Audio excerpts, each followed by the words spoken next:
আসসালামু আলাইকুম ভিউয়ার্স। এখানে যে মাছগুলো দেখতেছেন এবং কি রুই কাতল মাছের পোনা। হ্যাঁ ভিউয়ার্স, রুই কাতল মাছগুলো আপনার পুকুরের জন্য চাষ করতে পারেন মৎস্যচাষী ভাইয়েরা।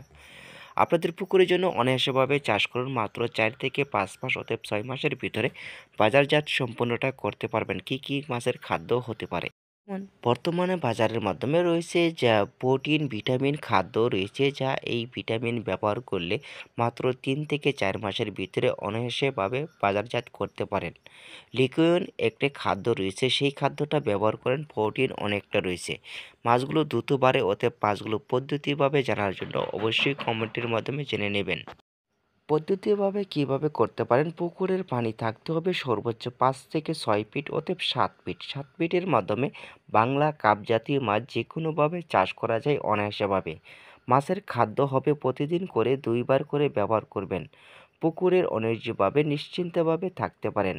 তার মাধ্যমে রয়েছে মাছগুলো ভাসমান, অতএব কোনো রকম জটিল সমস্যা দিলে তার মাধ্যমে রয়েছে কী, কী কারণে পদ্ধতিতে আপনার লস হয়ে থাকে। স্বাভাবিকভাবে মাছগুলো চাষের সফলতা বয়ে আনবে আপনার নিশ্চিন্তভাবে ৩ মাসের ভিতরে, অতএব ৪ মাস।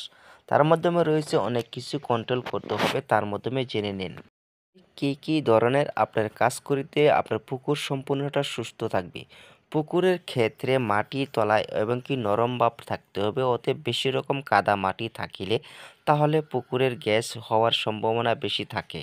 ২ ধরনের হয়ে থাকে। এক ধরনের পুকুরের মাটি শক্ত থাকে, আরেক ধরনের পুকুর তলায় মাটি নরম থাকে। তলার মাটি নরমটা সবচেয়ে বেটার হয়ে থাকে, অতএব শক্ত মাটিটা খুবই দুর্ভিক্ষে, অতএব সমস্যা দেখা দেয়। তার জন্য রয়েছে আপনার পুকুরে এক ধরনের হাল ব্যবহার করবেন, যা পুকুরে কাদামাটি হয়ে থাকে বেশি রকম। পোনা সংগ্রহ করতে চাইলে আমাদের নাম্বার রয়েছে, অবশ্যই যোগাযোগ করতে ভুলবেন না। বিএস আমাদের ভিডিওটা ভালো লাগলে অবশ্যই